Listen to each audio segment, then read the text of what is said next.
ओम नमः शिवाय। भगवान शिव का देवताओं को विष्णु के पास भेजना।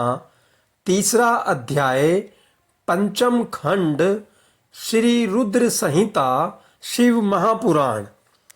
ब्रह्मा जी बोले, हे नारद, इस प्रकार सब देवताओं ने त्रिलोकीनाथ भगवान शिव को उन तीनों तारक पुत्रों के आतंक के विषय में सब कुछ बता दिया। तब सारी बातें सुनकर भगवान शिव बोले, हे देवताओं, मैंने तुम्हारे कष्टों को जान लिया है। मैं जानता हूँ कि ताराक्ष, कमलाक्ष और विद्युन्माली ने तुम्हें बहुत परेशान किया हुआ है, परंतु फिर भी वे तीनों पुण्य कार्यों में लगे हुए हैं। वे तीनों मेरे भक्त हैं और सदा मेरे ध्यान में निमग्न रहते हैं। भला मैं अपने भक्तों को कैसे मार सकता हूँ? वे तीनों तारक पुत्र पुण्य संपन्न हैं। वे प्रबल होने के साथ साथ भक्ति भावना भी रखते हैं। जब तक उनका पुण्य संचित है और वे मेरी आराधना करते रहेंगे, मेरे लिए उन्हें मारना असंभव है, क्योंकि स्वयं ब्रह्मा जी के अनुसार मित्रद्रोह से बढ़कर कोई भी पाप नहीं है। जब वे तीनों असुर नियम पूर्वक मेरी पूजा आराधना करते हैं, तो मैं क्यों बिना किसी ठोस कारण से उनका वध करूं? हे देवताओं, इस समय मैं तुम्हारी कोई सहायता नहीं कर सकता, अतः तुम सब श्री हरि विष्णु की शरण में जाओ। अब वे ही तुम्हारा उद्धार करेंगे।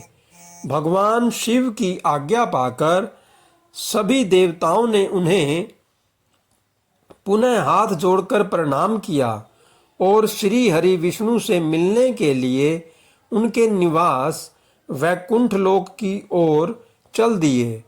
उन्होंने अपने साथ मुझ ब्रह्मा को भी ले लिया।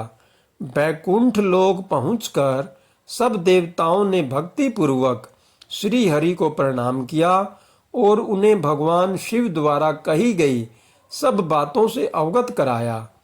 देवताओं की बातें सुनकर भगवान विष्णु बोले, हे देवताओं, यह बात सत्य है कि जहाँ सनातन धर्म और भक्ति भावना हो, वहाँ ऐसा करना उचित नहीं होता।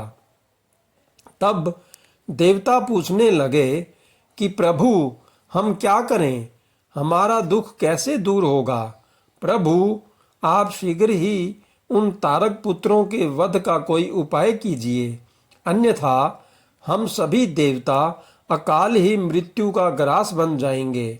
भगवान, आप ऐसा उपाय कीजिए जिससे वे तीनों असुर सनातन धर्म से विमुख होकर अनाचार का रास्ता अपना लें, उनके वैदिक धर्म का नाश हो जाए और वे अपनी इंद्रियों के वश में हो जाएं। वे दुराचारी हो जाएं तथा उनके सभी शुभ आचरण समाप्त हो जाएं। तब देवताओं की इस प्रार्थना को सुनकर भगवान श्री हरि विष्णु एक पल को सोच में डूब गए। तत्पश्चात बोले, तारक पुत्र तो स्वयं भगवान शिव के भक्त हैं, परंतु फिर भी जब तुम सब मेरी शरण में आए हो तो मैं तुम्हें निराश नहीं करूंगा, तुम्हारी सहायता अवश्य ही करूंगा। तब श्री हरि विष्णु ने मन ही मन यज्ञों का स्मरण किया। उनका स्मरण होते ही यज्ञगण तुरंत वहां उपस्थित हो गए। वहां श्री हरि को नमस्कार करके उन्होंने पूछा कि प्रभु, आपने हमें यहाँ क्यों बुलाया है? तब श्री हरि मुस्कुराए और बोले कि हमें तुम्हारी सहायता की आवश्यकता है, इसलिए हमने तुम्हारा स्मरण किया है। तब वे देवराज इंद्र से बोले कि हे देवराज, आप त्रिलोक की विभूति के लिए यज्ञ करें। यज्ञ के द्वारा ही तारक पुत्रों के तीनों पुरों नगरों का विनाश संभव है। भगवान श्री हरि विष्णु के ये वचन सुनकर सभी देवताओं ने आदर पूर्वक विष्णु जी का धन्यवाद किया और उन्हें प्रणाम करने के पश्चात यज्ञ के ईश्वर की स्तुति करने लगे। तत्पश्चात उन्होंने बहुत विशाल यज्ञ का आयोजन किया। सविधि उन्होंने उत्तम यज्ञ भक्ति भावना से आरंभ किया। यज्ञ अग्नि प्रज्वलित हुई। यज्ञ पूर्ण होने पर उस यज्ञ कुंड से शूल शक्तिधारी विशाल काय हजारों भूतों का समुदाय निकल पड़ा। तत्पश्चात अनेक रूपों से युक्त नाना वेशधारी कालाग्नि रुद्र के समान तथा काल सूर्य के समान प्रकट हुए उन भूतों ने भगवान विष्णु को नमस्कार किया। उन भूतगणों को आज्ञा देते हुए विष्णु जी बोले, हे भूतगणों, देव कार्य को पूरा करने के लिए तुम जाकर त्रिपुरों को नष्ट करो। विष्णु जी की आज्ञा सुनकर वे भूतगण दैत्यों के उस महासुंदर नगर त्रिपुर की ओर चल दिए।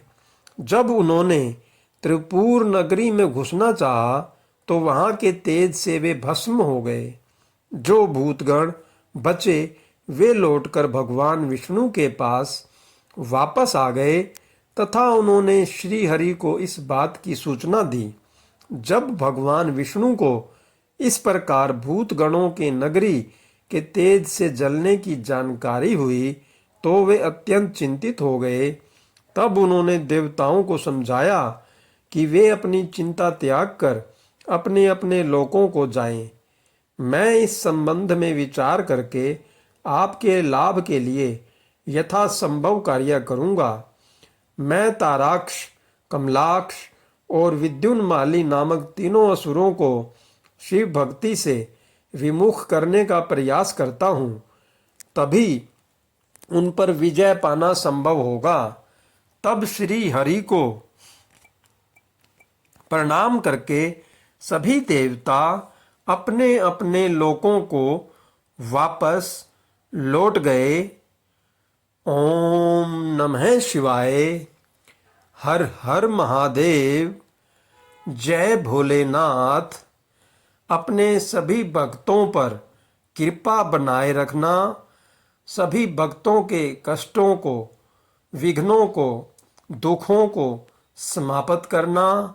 जो भी आपकी इस कथा को सुन रहा है और सुना रहा है, सभी को हर खुशी जीवन की प्रदान करना।